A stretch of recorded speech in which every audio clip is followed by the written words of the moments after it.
Travis, I missed you last week. You're always outside. You guys in California are always outside having fun. Who wants to be inside when the weather is perfect? I mean, I got books and I got reading and I got things I got to do. So you take the book off the shelf and you go outside and you read it. That's a thought. Yeah. It's about to rain here. We don't even need doors. We don't even need doors here. We just leave them open all day long and walk in and out, you know? Color me jealous. Oh, this is Ross and Travis with notes on, and we aren't even really clear what we're going to do today. I think we want to talk about politics, and I want to start. And you can respond to this. Okay, so everybody in the history of the world, really, who says one candidate is better than another candidate, and I'm talking presidential here. It almost always is this guy that I like is a really good guy and the other guy completely sucks, right? And that's fair. They're very happy to talk about all the good things about their candidate and all the bad things about the other candidate. And I'm going to do the opposite here. I think we have probably the worst two candidates collectively in a presidential election in my lifetime. And I think I will vote for Donald Trump because I do appreciate the things he did, but I can't stand him as a person. And so I am willing to criticize deeply, heavily the guy that I want to vote, that I'm going to vote for, because I just don't respect him. I don't respect him as a person. And I think Biden is worse. I think he's just not all there, and I don't appreciate his policies.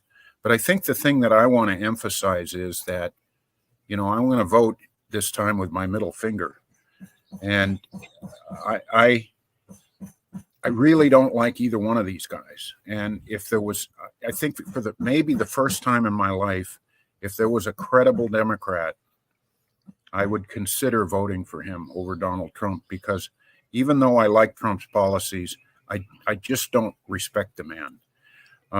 He gets in fights that he has no business getting in. You know, think about it this way, Travis. When he was president, I thought about this. He's president. He's the most powerful person in the world. He's president of the United States of America. He's got a lot of money, as much money as he needs. He's got a beautiful wife. And yet he has such a thin skin that anybody that criticizes him, it's like he wants to rip his shirt off and go take him out in the back alley and you know, fist fight him. Like, you know, you have those things. Wouldn't you think you'd be a little bit secure in who you are? So that's kind of my take on this. I don't like either one of these guys. What do you think? Well, I've watched the first presidential debate that featured Donald Trump way back in 2016 when Megyn Kelly did she emceed it. Yeah. Now she opened up. Well, she didn't MC it alone, but she was one of the MCs, and she said, "Well, you said these horrible things about women." Instead, only said that about Rosie O'Donnell, and then she said, "Well," and that got a laugh, and then she said, "Well, you said that about the women." He goes, "Yeah, maybe." And I said, "Look at this guy. I mean, he doesn't care. I mean, he honestly doesn't care." And that was refreshing.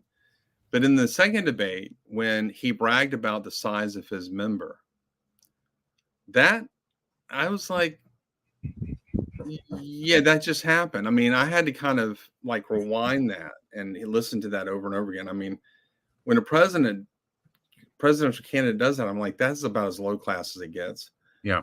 And then we had the comment that on the hot mic that everybody heard that I'm not going to get into. Yeah. I just remember thinking that really was the last straw for me. So I didn't vote for him in 2016. No, I didn't vote for Hillary. because I think that she is about as corrupt as it gets. So for me, it was just two equally horrible people. And so I wrote in a candidate. And in 20, I voted for Trump because I could already see then that Biden was losing his marbles and that the Democrats are as bad as the Republicans are, and they are bad. The Democrats are like a gazillion times worse. And so I've gotten to the point where I just can't vote for this, one of the most evil parties that's ever existed. And you have to remember, they have a long pedigree of evil. I mean, they are the party that defended slavery. And a lot of people forget that. They forget the fact that they're the ones that picked up arms, seceded from the Union, and defended this institution. And they are the ones that created the KKK and the Jim Crow laws. And they resisted all the civil rights legislation that came out of the 1860s. And most of the civil rights legislation that was submitted in the 1960s was submitted by a Republican. And we have to also remember that Lyndon Johnson said that when these policies get put in place, we will have those inward voting for us for the next 100 years. Yeah. Right now, we have a Woodrow Wilson situation. Woodrow Wilson is the worst president in history, in my opinion. I blame him for everything from Hitler to Vietnam. And I can make those historical connections for you. Who knows, I might in just a minute. But he had a stroke and lost his capacity to run the country the last 2 years he was in office. A lot of people don't know this. His wife was actually the one running the office, and she kept him basically secluded, cloistered in his office / bedroom, and would not let anybody come in to really see him. There was only a handful of people that knew his condition, and she was making all the basic policies of our country. That's unconstitutional. It is wrong as a matter of principle for a non-elected official to be running our country. Now, I know that we're breaking the Constitution every day because we have a bloated bureaucracy that pretty much has our politicians as puppets on a string. Our politicians don't write their legislation, the legislation that rules over us. Lobbying groups and bureaucrats do that, and they just rubber stamp it with their vote. So we don't have thinkers in Congress anymore. Our situation is dire. Yeah. And I think we're looking at a Woodrow Wilson situation with Biden because he really has lost it. Now, the theory is that the upcoming election is going to be a way of vetting the current president, who I don't even think is president. I don't think he's running I don't know who our president is right now. Yeah. And I think everybody knows what I'm talking about. Who's really running the show? Whoever it is someone behind the scenes and is not the elected president, which is unconstitutional. So you think, is Trump a threat to constitutional government? Yeah. But is Biden any less so? Right. No. And Trump is at least more honest about his unconstitutionality, if that makes any sense. And therefore, I either have to go with Kennedy, which would be a principled vote, but I fear it would just be throwing away my vote, or go with Trump to stop the menace that is Biden. And I that's why I feel like I'm being cornered into this decision. I'm doing it reluctantly. I'm just like you. I might be doing this with my middle finger extended, but I don't know what else to do. So that's right. Yeah, I think, I want to, maybe we talked about this last time. You and I don't generally talk about politics because I think, we're Christians. We're trying to talk about deeper stuff. There's no salvation in politics. And let's say that, every conservative on every ballot, local, state, county, and federal, won the election for the next 10 years. Would the heart of mankind be any different? So as Christians, what is it we're supposed to be doing here? I know you and I both have lots of friends who get wrapped up in politics as if it's the greatest, deepest good.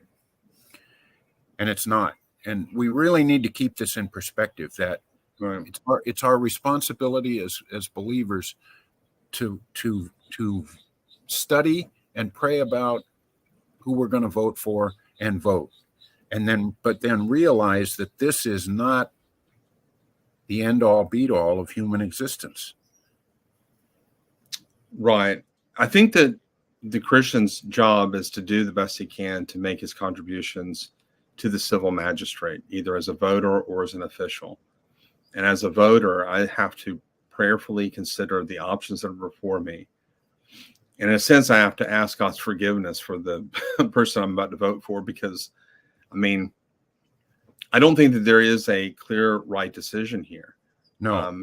I don't necessarily disparage those who are going to vote for Biden this election. As I was saying before, I think the upcoming debate in June is the earliest presidential debate that has ever been given in the history of presidential elections. And I think that the reason the Democrats are insisting upon this, and they've restricted the rules so much so that the presidential candidate, Donald Trump, is going in with one of his hands tied behind his back. And that's because, mentally speaking, I think Biden has both hands tied behind his back. And I think that he's going to be given all the accoutrement that a man in his mental state can afford, including an earpiece where someone in a computer console is going to be feeding him his answers. Yeah. And I think that there's no audience. It's just going to be a very restricted debate. And I think that in the wake of that performance, the DNC is going to make a decision as to whether he should run for president. And so I think we might have a July surprise where somebody else is going to emerge and Biden's going to step down. So I think that that's still on the table. I do not think that Biden, besides all of his protestations aside, notwithstanding, I think that they are behind the scenes very carefully looking at alternatives to Biden. So I think that Newsom from California, your governor, but I also think that Michelle Obama, I don't care what she says, I think that there are conversations going on right now trying to get her in the race. And I think that we will know for sure if all that is true after this debate. Mm-hmm. So that's my prediction, is that Biden is going to end up not running. Because my prediction is that he's going to get slayed in this debate. No matter how much they do to help him, he's going to be overrun. And the only thing that Trump is going to have to do to gain votes in this is he's going to have to temper his language, temper his boisterous attitude, because that kind of thing can backfire in a situation like this. They may feel sorry for the old dotard and vote for him. And so he's going to have to very carefully temper all of that to make himself come across as the more compassionate one, as well as the one with his marbles still intact. Yeah. When is the debate? I believe it's June 27th or something like that. It's in the 20s. June 27th.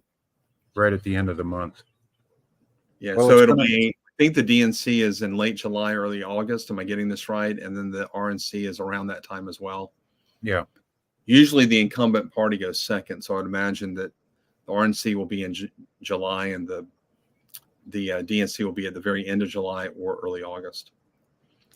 And so they'll have about a month to get that new candidate in. Once the DNC comes and goes, whoever the Democratic candidate will be the candidate.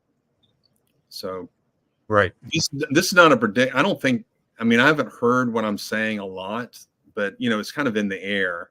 I know that I'm not unique in this prediction.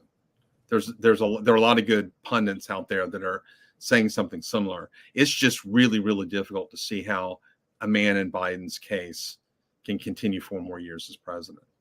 Yeah. I thought he was going to die this term. In fact, I thought that the Democrats were going to kill him and let Kamala Harris just take over and be president for a few years.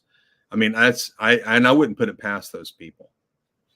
Well, I think she would actually be worse. Yeah, I mean, I think that whoever is pulling the strings on Biden is at least an intelligent individual. And Kamala Harris is one of the stupidest people that has ever been in politics. I'll put it this way. She is as stupid as Hillary Clinton is evil. And that's really, really stupid. Wow. I'm just speaking objective facts here. I don't even think I'm making value judgments. Am I saying anything that anyone doesn't know? I mean, this is just, because one of the reasons we know this, beyond just the cackle and the things we hear her say, one of the reasons we know this is because that over the years, you'll notice that she was given a lot of reign early on in the Biden term. And then over the years, they've restricted more and more her public outings. Mm-hmm. And because, the Babylon Bee did this wonderful piece where I don't know if you saw this, but it was like an 8-year-old kid. And he goes, "Hello, I'm Timmy," or whatever his name was. He goes, "I'm Timmy so-and-so, and I am the speechwriter for Kamala Harris." And they would interview the kid, and he would talk about school buses and windshields and all that stuff. And then they would pan over to Kamala Harris, and her words sounded just like an 8-year-old talking about school buses, how they're yellow, and it's so wonderful. So, we are getting we've entered into a world where parodies are not really parodies anymore. They're like this far from the truth. It's kind of like when Tina Fey did the imitation of Sarah Palin back in 2008, and they did that mock interview, and you watch the real interview and you watch the mock interview, and it really isn't much of a parody. It's almost like a documentary or a dramatization of something that actually happened, because almost every quote she gave in the parody interview was something that Sarah Palin had actually said in the interview. And we're dealing with something even worse now. Like, this is even worse. So I just, everybody know, like, and the DNC should have known this. They should have known when Tulsi Gabbard, like, I don't know if you remember the debate, but there was one of the initial DNC debates early in the 2020 election where Tulsi Gabbard eviscerated Kamala Harris. I mean, Kamala Harris could not recover from there. And I think it was that evisceration that she slayed her that made the DNC realize that Kamala Harris is not really a viable presidential candidate. They wanted her to be the person that was going to run for election in 2020. Of course. And that option not being available to them in light of the Tulsi Gabbard absolute destruction. I mean, Tulsi went scorched earth on her, and she succeeded. But since Tulsi is a common sense person, she is what I would call an old school liberal. Like, you and I would be very much against most of her politics, but at least we would say Tulsi Gabbard is a smart woman. She's going to do what's best for the country. She's going to act in good faith, and her positions are principled positions, as wrong as we think they are. Because she is that, and because the DNC has gone totally woke, there was no way she was ever going to be a candidate in that party, which is one of the reasons she ended up leaving the party. She realized that the deck was just stacked against her. Now, I wouldn't be surprised if Trump chose her as his vice presidential candidate. And I do have a way whereby they can get around the pro-choice issue. I mean, I'm thinking as a politician here. I do lament the fact that she's pro-choice, but they have an answer to give. I have not heard this on any program, so you're getting this for free. But if they were to say to her, if he were to choose her, which I think would be that choice should be on his table. I'm not saying that is the choice, but it's a good choice. And if he were to choose her, the press would clearly attack her and say, you're pro-choice, but you're running with a man who tried to overturn Roe v. Wade. And she can say, I am pro-choice and I agree with the overturning of Roe v. Wade. Well, how is that true? How could you say that? Because they didn't overturn Roe v. They didn't overturn pro-choice. They overturned Roe v. Wade. Basically, what they've said is that the issue of abortion is to be decided among the By the states. states. That's right. And since I'm from Hawaii, we're a pro-choice state. I remain pro-choice. If other states want to go pro-life, that's their prerogative. But I'm pro-choice, and so running with Trump in no way, shape, or form compromises my position as a pro-choice candidate. Yeah. That kind of stance is perfectly logical. I lament it because I'm a pro-life person, and I think that abortion is an abomination. But I do get it. We're in the game of politics. This is why you don't like politics and why we rarely talk about it. That's Because right. I'd rather talk about truth and all of that. But in the realm of politics, you can play the game, and that would be something that she could say, and that would absolutely diffuse the double standard critique that he would be given if she were to run with Trump. That's a really good point, and I think that's clearly possible. Yeah, I like that. I mean, I don't like it, but it's a possibility. Makes sense. Nobody hates the situation more than me, but we are where we are, and we have to do with what we got. We have to play the card we're dealt. So, Travis, do you think as Christians, is there some way that we should be dealing with politics that's different than the way that the world does politics? Well, the short answer is yes. If What I'm is a Christian, if I'm a Christian politician, I would never run on my Christian faith as if it's a reason for you to vote for me. Right. That's different than the pseudo Christians like a Hillary Clinton that run all the time. When Joe Biden says I'm a man of faith, but he contradicts his own church's teaching on abortion, he is a liar, and he's disingenuous, and he's proving that he is precisely not a man of faith. Yeah. And when Whoopi Goldberg attacks the church, the bishop who denied Nancy Pelosi the Eucharist because of her stance on abortion, which I cheered. Like, I'm not Catholic. Yeah. But look, if you're going to be a Catholic, be a Catholic. Believe in the Virgin Mary. Believe in the Council of Trent. Believe in Vatican II. Be a Catholic if you're going to be a Catholic. If you don't believe in Catholicism, then get out of the church. And if you think that abortion, especially as a matter of convenience, is a viable moral and political option for you as a Catholic, well, you're a liar. And it is the bishop's, it is his prerogative to deny her the Eucharist. And so when Whoopi Goldberg says it's none of your business, it is every bit of his business, because this is a institutional church, and you are to keep your members in line. What do you mean keep them in line? This is not religion is not something you make up on the fly. Christianity, especially the Catholic Church. Yeah, that's right. Religion is not individual in that sense. You can make your individual choice as to which institution you want to belong to. But the decision having been made, you were to abide by the decrees and counsels of your church.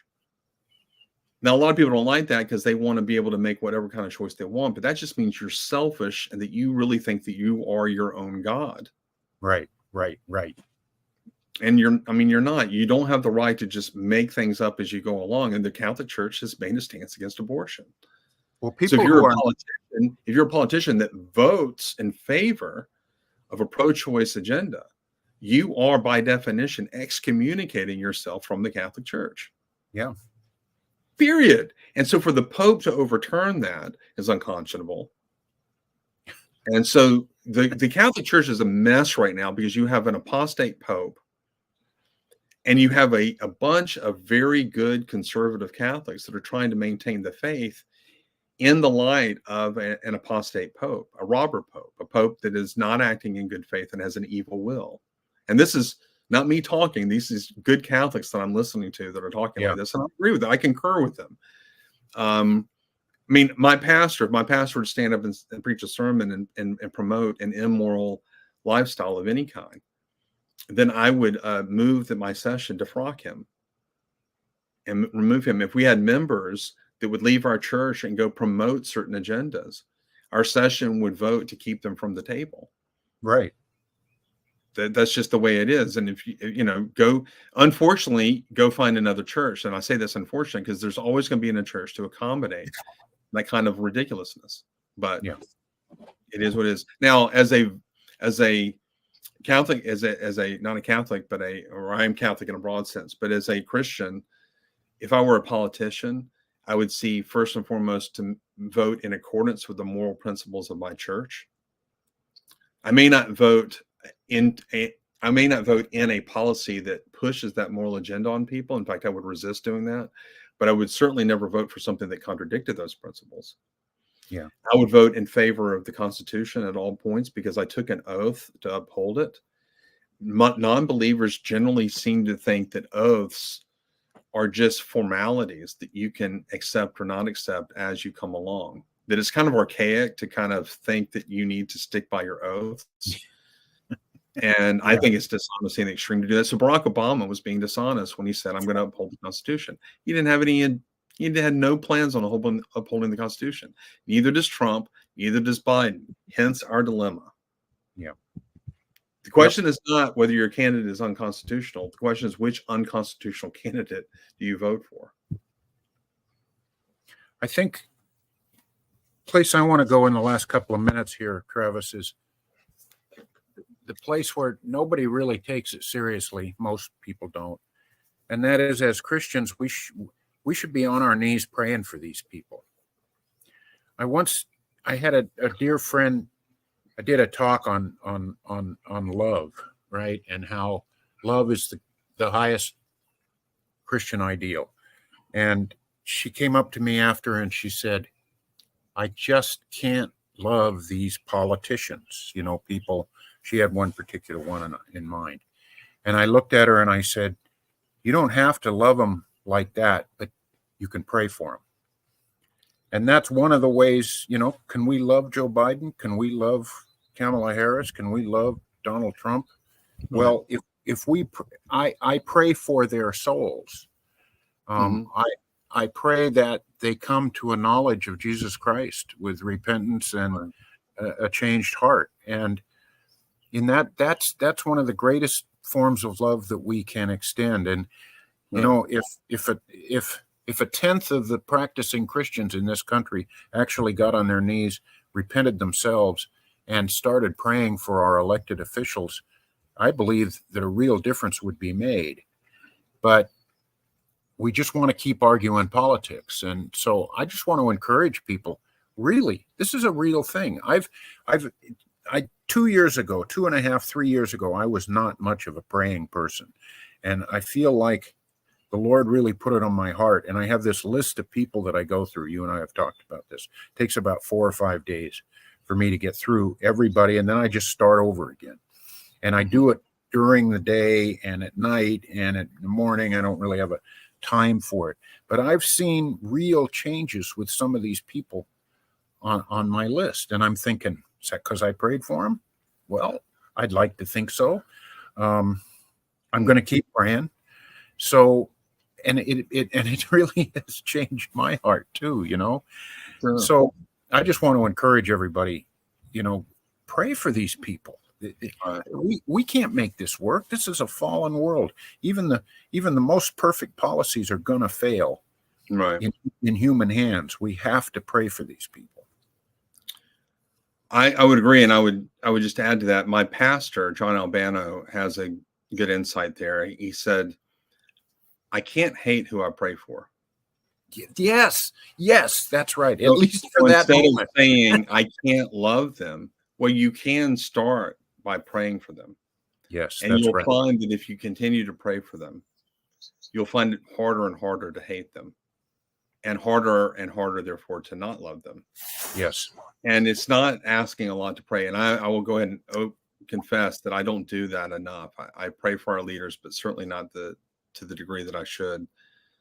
And so I need to renew my commitment to praying for our leaders, that they